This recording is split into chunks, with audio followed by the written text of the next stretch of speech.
Musa, berbicaralah kepada Fir'aun dengan bahasa yang lemah dan lembut.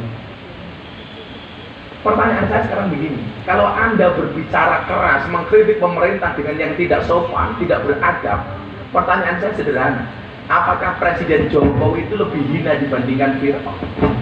Apakah Kiai Ma'ruf itu lebih jelek dibandingkan Fir'aun? Sehingga kita ngomong kasar kepada pemerintah. Kalau hari ini Anda mengatakan Fir'aun dengan segala hormat saya kepada siapapun, mohon maaf. Satu umpamanya, Fir'aun itu kenapa demikian, stigmanya demikian. Sejelek-jeleknya Fir'aun, Pak, masih punya kasih sayang. Buktinya apa? Ketika Siti Asia, istrinya Fir'aun, mengambil bayi Musa di sungai, dibawa pulang. Padahal peraturan Fir'aun waktu itu apa? Keputusan Presiden Fir'aun, bayi lahir dalam keadaan laki-laki harus dibunuh, betul? Karena menurut Samsudin, gurunya Fir'aun, dukun maksudnya dukun gitu. Itu masalah meneh gitu.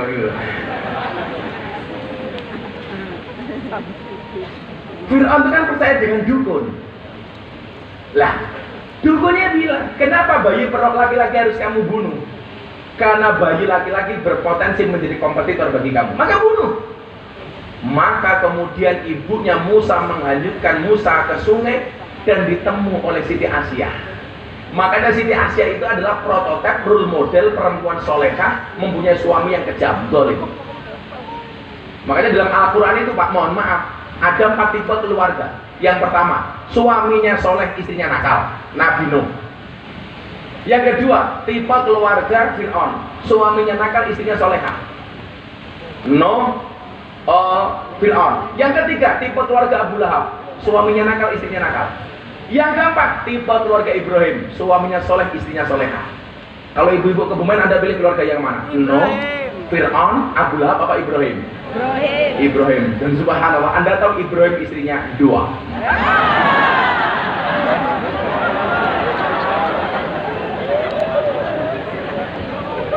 Langsung ibu-ibu depan teriak, enggak sudah Ibrahim, Fir'aun ya apa-apa.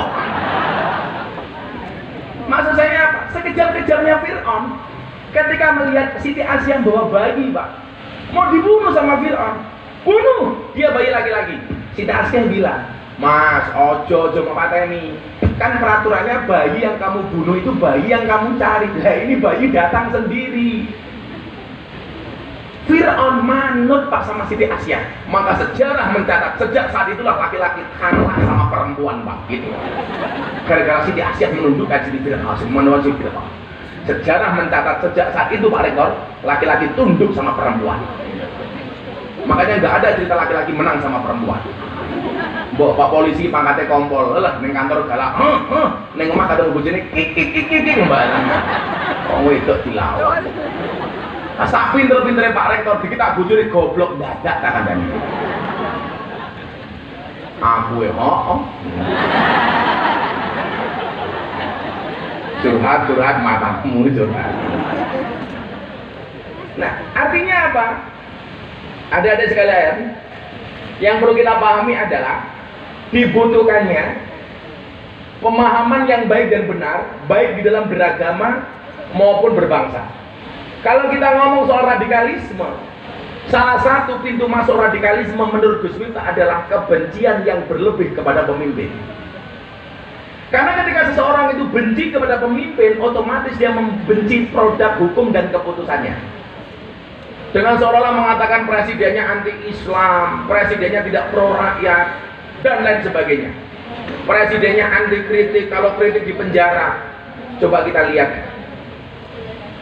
Ketika Presiden Jokowi mengeluarkan kebijakan keputusan legalisasi miras, Pak, kader NU dan orang Indonesia yang protes pertama kali Gus Miftah. Saya gelar jumpa wartawan, ratusan wartawan hadir di rumah saya Jakarta. Saya bilang, waktu itu ada acara saya di ngobrol bareng Gus Miftah di MNC Group. Saya bilang, mohon maaf Pak Presiden, saya minta Maulana Habibur Rahman, saya menolak dengan tegas keputusan Presiden tentang legalitas miras. Kenapa? Karena haramnya khamr di dalam Al-Quran itu qat'i, mutlak, tidak bisa ditawar-tawar. Maka saya menolak. Bagi saya Pak Presiden, minuman keras yang layak dan boleh dikonsumsi hanya satu, es batu. Trending Twitter Pak, nomor 2, nomor 1 perceraian Wulan Guritno, trending nomor 1 Wulan Guritno, nomor 2 Gus Miftah. Wulan Guritno trending karena kasus perceraiannya, Gus Miftah trending nomor 2 karena menunggu berakhirnya masa iddah Wulan Guritno. Karena saya protes Pak Jokowi soal miras, malam harinya Pak praktek telepon saya, Gus, keputusan Presiden tentang miras akan dibatalkan. Artinya apa? Pemerintah itu juga mendengar. Sehingga kemudian apa? Ada saluran yang baik ketika kita harus demo kepada Presiden, menyampaikan aspirasi dengan cara yang baik. Bukankah kita dikatakan watawasobil haq watawasobil sabr? Apalagi Anda orang NU. Wa kadzalika ja'alnakum ummatan wasaton. Umat wasaton itu apa? Moderat. Moderat itu apa? Tidak ekstrim kanan, tidak ekstrim kiri. Pemerintah benar kita dukung, salah ya kita kritisi, tentunya dengan cara yang baik. Maka kalau Anda bilang, Gus, apa salah satu pintu masuk radikalisme? Pintu masuk radikalisme adalah kebencian berlebih kepada pemimpin. Dan dalam sejarah Ahlussunnah wal Jamaah tidak ada istilah memberontak kepada pemimpin yang sah. Apalagi kita demokrasi. Kalau tidak setuju dengan Presiden Jokowi, ya iso nyalon dhewe. Ayo, lah sing milih raimu sapa? Lho kalau mau gagah-gagahan Pak, survei di TikTok 10 tokoh nasional yang paling rame di TikTok. Ada nggak Mas Bese? Loh, coba lihat. Hashtag by number, last update tahun 2022 bulan Maret. Waktu itu 10 nama ini coba Anda lihat. Satu-satunya yang bukan tokoh politik, bukan pejabat cuma satu Pak. Nomor 10 Cak Imin. Nomor 9 Erlangga, Golkar. Nomor 10 tadi Muhaimin PKB. 8 Pak Prabowo, 108 hashtag. Nomor 7 Sandiaga Uno, 120 juta hashtag. Nomor 6 Ridwan Kamil, Gubernur Jawa Barat, 184 juta hashtag. Nomor 5 Puan Maharani, 212 juta hashtag. Nomor 4 Menteri BUMN Erick Thohir, 244 juta hashtag. Nomor 3 mantan Gubernur DKI Anies Baswedan, 331 juta hashtag. Nomor 2 Gus Miftah, 479 juta hashtag, hanya kalah dari Mas Ganjar Pranowo. NU Pak, NU sombong amat lu, fakta Pak, fakta. Coba rektornya Umum.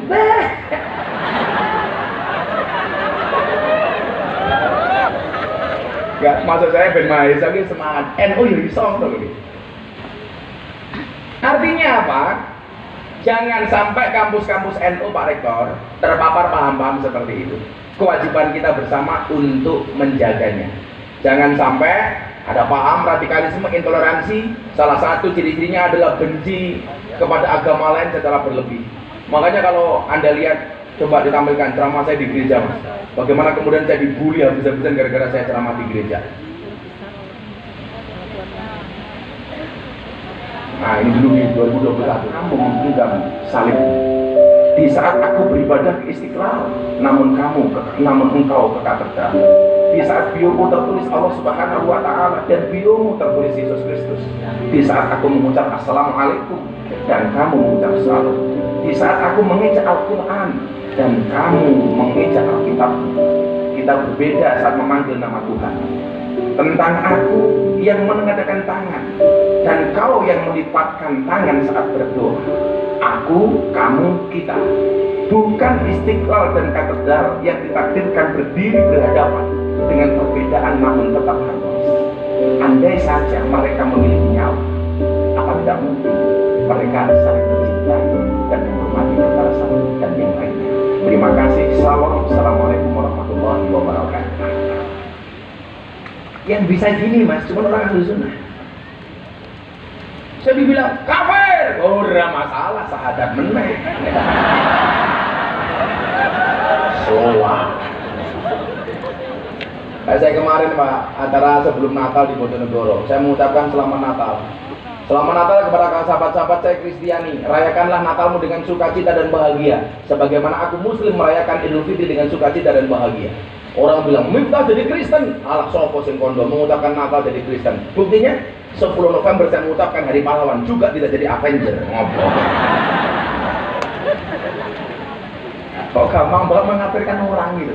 Kemarin jomblo datang ke pernikahan mengucapkan selamat menikah, kamu juga masih jomblo. Ada-ada saja itu. Coba, gara-gara itu Pak Riko, berapa orang coba yang masuk Islam melalui Gus Miftah?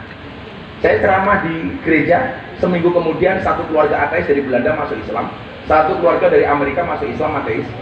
Saya kemarin di Taiwan, 5 orang masuk Islam, 4 orang Taiwan, 1 orang Indonesia. Kalau mungkin di total kok sudah ratusan orang yang masuk Islam melalui Gus Miftah, bukan karena mereka kenal Islam. Banyak orang datang ke tempat saya, Gus, I will to be Muslim. Saya pengen jadi orang Islam. Saya tanya, do you know about Islam? No, I don't know about Islam. If you don't know about Islam, why you will to be Muslim? Kalau kamu tidak tahu Islam itu apa, kenapa Anda pengen masuk Islam? Jawaban mereka apa, Pak? Because your Islam is enjoy, relax, and happy. Karena Islamnya Gus Miftah itu enjoy, relax, dan menyenangkan. Akhirnya mereka masuk Islam, Pak. Artinya apa? Semakin kita membenci kelompok-kelompok yang berbeda dengan kita, akan semakin besar kebencian mereka kepada kita. Makanya Nabi Muhammad pernah mengatakan, jangan pernah seorang anak menghina bapaknya orang lain. Ketika para sahabat bertanya, jangan pernah seorang anak menghina bapaknya sendiri. Ketika para sahabat ditanya, wahai Rasul, adakah seorang anak yang menghina bapaknya sendiri? Ada. Siapa? Seorang anak yang menghina bapaknya orang lain, maka anak orang lain berpotensi menghina bapaknya sendiri. Artinya apa? Kalau kamu pengen agamamu tidak dihina, jangan pernah menghina agama orang lain. Wala tasubul ladzina yad'una min dunillah fayasubbullah adwam bighairi ilm. Janganlah sekali-kali kamu menghina sesembahan di luar Allah, maka mereka berpotensi menghina sesembahanmu tidak dengan menggunakan ilmu dan tanpa batas. Jaga kampus ini dari radikalisme, tetap menjadi kampus yang toleran sebagaimana ajaran Nahdlatul Ulama. Tepuk tangan untuk UNU. Kita lanjut dengan sesi dialog tanya jawab. Silakan datang maju ke depan. Saya kasih uang, saya kasih kaos. Ya, karena uang saya lebih banyak daripada Pak Rektor tentunya. Dua-dua, cewek dua, cowok dua. Baik, silakan ya. 2 cowok, 2 cewek. Silakan maju ke depan. Langsung aja maju sini. Tapi 2 ya. 2 cowok, 2 cewek. Ayo. Ya, 2 dulu Mas, 2 dulu. Gantian ya. Nanti gantian dulu. Ayo Mas, boleh, boleh. Iya. Naik sini, naik Gus, lewat sini. 2 dulu, 2 dulu. Iya, boleh ya, silakan. Sini ya Mbak, sini Mbak. Cukup dulu ya Mbak, nanti ya, gantian ya. Oke ya, silakan. Minta mic-nya Mas. Dikasih mic-nya Mas.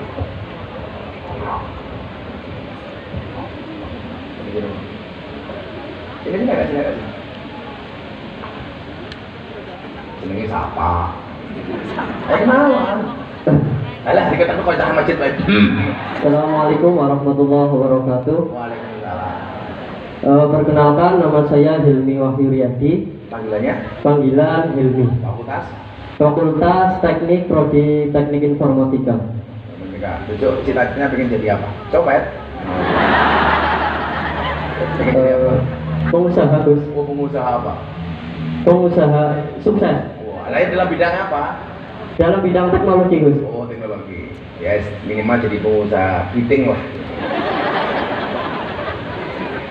Pertanyaannya apa ya? Maaf sebelumnya saya izin bertanya. Saya pernah melihat atau mendengar di sosial media banyak orang yang bilang atau beranggapan bahwa Nahdlatul Ulama itu kepada non-muslim itu terlalu baik, terlalu santun. Tapi mengapa kepada sesama Islam cuma beda paham dan pendapat, kenapa harus memusuhi? Itu hanya keresahan saya Gus. Saya ingin tahu bagaimana cara. Menurutmu apa menurut medsosmu? Saya baca di medsos ada orang yang beranggapan atau memberikan omongan begitu Gus. Kan saya bingung, saya maksudnya sikap saya ketika menanggapi orang yang bilang seperti itu bagaimana Gus? Kamu bingung? Bingung Gus. Ya wajahmu juga membangunkan kok. Iya Gus. Yang pertama undang-undangi. Al ilmu bila syaikin fasaihu syaiton. Ilmu tanpa guru, gurunya setan. Tapi ingat, salah milih guru, gurunya mbahne setan. Kalau kamu membaca di medsos, ya jelas wong gurumu medsos kok kamu sudah salah gitu. Makanya ikutlah pendapat ahli, jangan ikut-ikutan orang yang ahli berpendapat. Kalau kamu punya medsos seperti itu jangan kamu share, postinglah yang penting, jangan yang penting posting. Banyak anggapan seperti itu dari orang yang memusuhi NU. Kalau kita enggak, siapapun. Wong kita kan kalau ngomong soal ukhuwah Islamiyah, ukhuwah watoniyah, ukhuwah basariyah, nggak ada masalah. Wong orang Kristen aja kita baik, apalagi sama Islam. Ada saja. Bahwa kemudian kita berbeda pendapat karena kita diserang, iya contoh. Kenapa kita baik dengan orang Kristen, kok dengan Wahabi tidak baik? Kita yang kita musuhi mas, itu pikirannya. Contoh pikiran-pikiran soal paham-paham yang mereka mengatakan menghina, bahkan mentakfirkan, membid'ah, tidak ada segala membid'ahkan, mengkafirkan amalia-amalia Ahlussunnah. Orangnya kita hormati, tetapi pikirannya harus kita musuhi. Contoh, saya berbeda pendapat dengan Ustadz Khalid Basalamah persoalan wayang. Makanya sebelum Ramadan tahun kemarin saya dihajar habis-habisan gara-gara saya gelar wayang. Saya dimusuhi banyak orang, minta kafir, begitu bla bla bla bla bla. Haji kemarin saya ketemu dengan Ustadz Khalid Basalamah. Ini pas saya wayangan nih. Coba baca, saya pengen dengar puisi saya tentang wayang dari awal coba.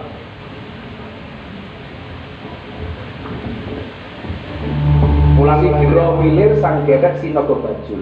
Wah, begitu pandai iblis itu menyamatkan imamah dan jubah dengan warna putih, seakan begitu suci tanpa noda dengan menghitamkan yang lainnya.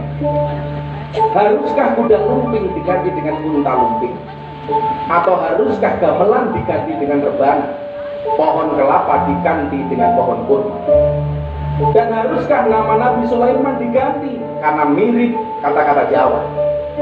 Betapa luas iblis itu menggambarkan hijab dari kekerdilan otaknya hingga menutupi sinar matahari junjungan kita. Sebagai nabi alam semesta, bukan nabi orang Arab saja. Haruskah wayang diganti dengan film-film tentang cerita agama produk asing yang membiayai setiap jengkal pergerakan dan pemberontakan atas nama agama? Kamu siapa? Aku tahu jenggotmu panjang tapi belum tua. Wajar tak tahu budaya dan tak tahu tata krama. Bagiku lebih nyaman dengan belangkon atau ikat dari taplak meja sebagai penutup kepala, wujud kerendahan hati dan ketawaduan belaka. Karena jubah, imamah, dan jenggot panjang adalah penampilan bendoro atau raja, sedang aku hanyalah hamba jelata, tak pantas dengan pakaian bendoro dan raja. Karena pintu surga ini hanya tersisa dan terbuka bagi yang rendah dan tawaduk hatinya. Sigro Wilir sang gedek sinogo bajul. Matur nuwun. Assalamualaikum warahmatullahi wabarakatuh. Ini dihajar saya pengikut yang jenggotnya panjang dan lain sebagainya. Saya ketemu dengan Ustadz Khalid Basalamah di wukuf di Arafah, di tenda Arafah. Kebetulan tenda saya dan tenda beliau jejer. Beliau keluar dari tenda, saya samperin. Ustadz, assalamualaikum, saya peluk. Ini mohon maaf, berbeda pendapat boleh, tapi saya nggak bermusuhan secara personal. Nggak ada alasan bagi saya untuk bermusuhan secara pribadi dengan Ustadz Khalid Basalamah. Bedakan antara orang yang berbeda pendapat dengan bermusuhan lah. Di Indonesia itu jeleknya kalau berbeda pendapat dianggap musuh. Pemahaman yang ngomong nih.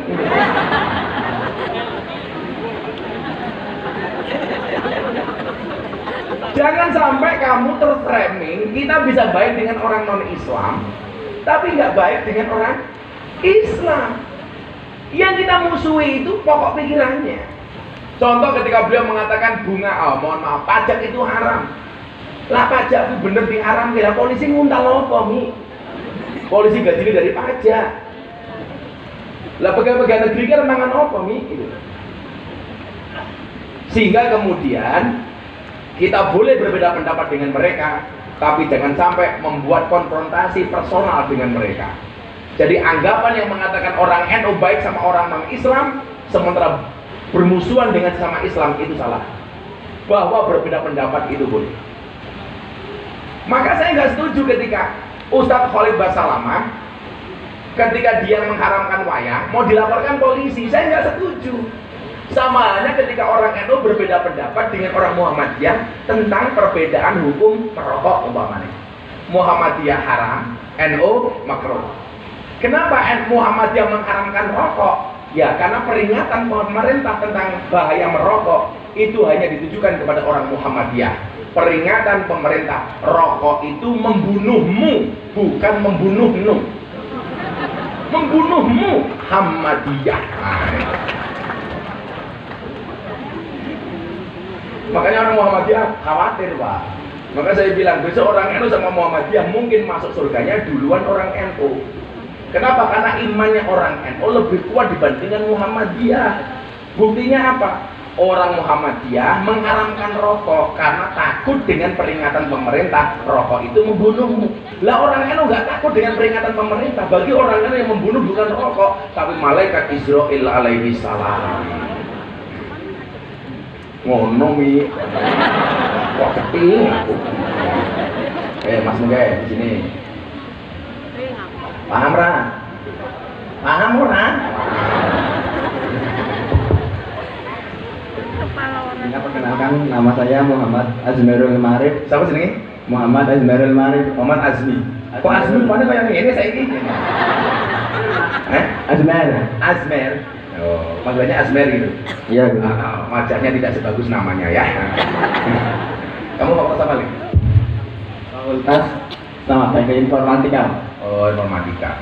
Dan heran saya itu Pak Rektor, di kampus-kampus Islam yang lain, itu yang paling banyak, bukan hanya Islam, kampus-kampus negeri dan lain sebagainya, itu yang paling banyak terpapar, itu fakultas teknik. Iya, yang terpapar radikalisme paling banyak fakultas teknik. Kamu jurusan apa? Teknik Informatika. Teknik informatika. Cita kamu pengen jadi apa gitu? Ingin jadi presiden.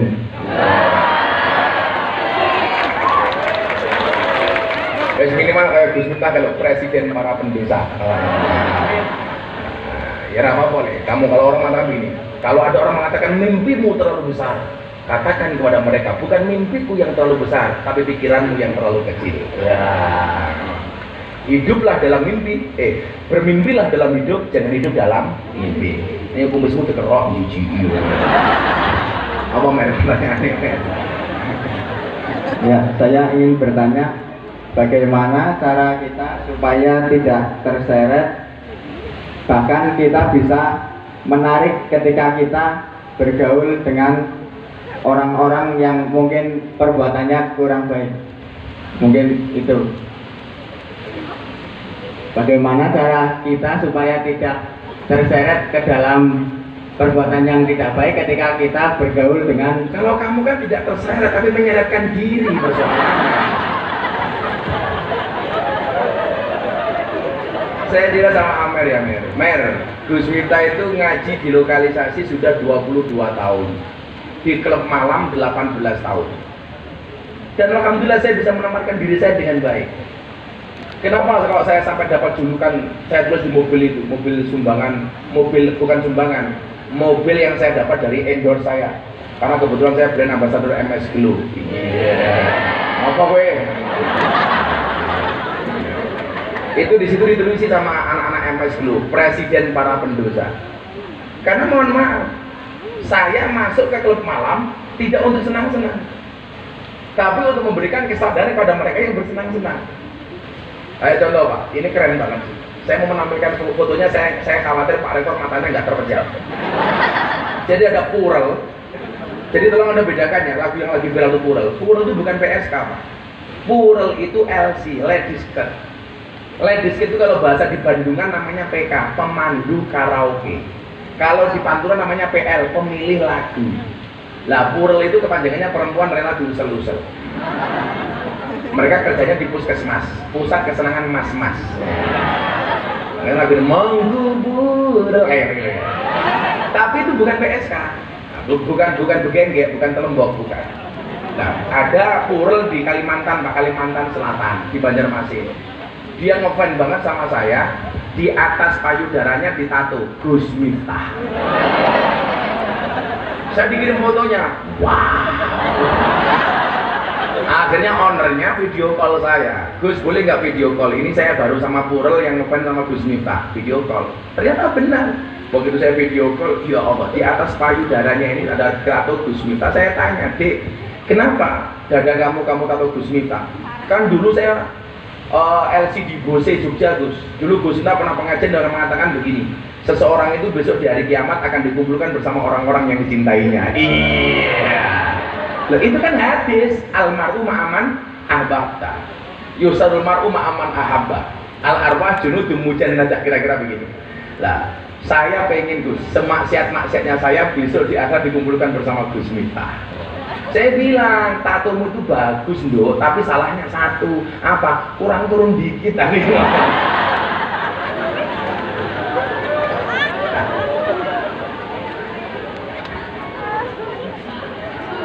Dan kita fine. Bukan saya terseret, saya ngajak mereka supaya tersesat di jalan yang benar. Tersesat di jalan yang benar. Jangan sampai kita berjalan di jalan yang benar. Lawannya apa? Kalau saya tersesat di jalan yang benar, daripada kamu benar di jalan sesat, gitu loh. Jangan sampai kamu berada di dalam kampus ini benar, tapi jalan yang sesat. Karena apa? Orang Wahabi. Kayak di sekolah-sekolah itu Pak, itu kan sekarang banyak kaum Wahabah itu muncul melalui rohis. Pemilihan guru-guru rohis, adik-adik yang siswa pelajar ya, tolong Anda hati-hati ya. Itu masuknya melalui rohis. Itu benar di jalan yang sesat. Kalau saya tersesat di jalan yang benar. Makanya kenapa kemudian kemarin saya mendapatkan penghargaan dari Lembaga Prestasi Indonesia dan Dunia dalam 3 kategori. Salah satunya apa? Sebagai dai yang konsisten pengajian di klub malam. 22 tahun.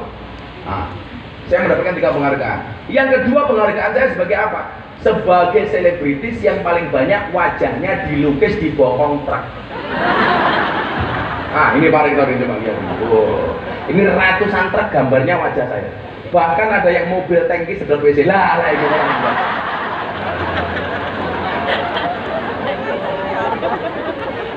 Ini gambar saya di bokong truk, Pak. Itu mengalahkan gambarnya Raffi Ahmad atau Aurel, Deddy Corbuzier, Nikita Mirzani, banyak saya gambarnya. Padahal mereka bikin kayak gini mahal. Yang paling menyedihkannya tadi itu, mobil tangki sedot WC, kata-katanya silitmu adalah rezekiku. Wow. Ini kali ini pun yang paling viral ini. Cukup Rokib dan Atit yang menilai amalku, cangkemmu rausah melu. Nah, ini paling viral ini. Jadi saya sama Pak saya dinobatkan sebagai wali bokong truk. Kemudian yang ketiga saya dapat penghargaan sebagai lelang belangkon termahal sedunia. Pramuktamar NU kemarin saya lelang belangkon saya terjual 2 kali. Yang pertama laku 200 juta, saya sumbangkan santri asuh di Jawa Timur. 1 belangkon saya lelang laku 900 juta.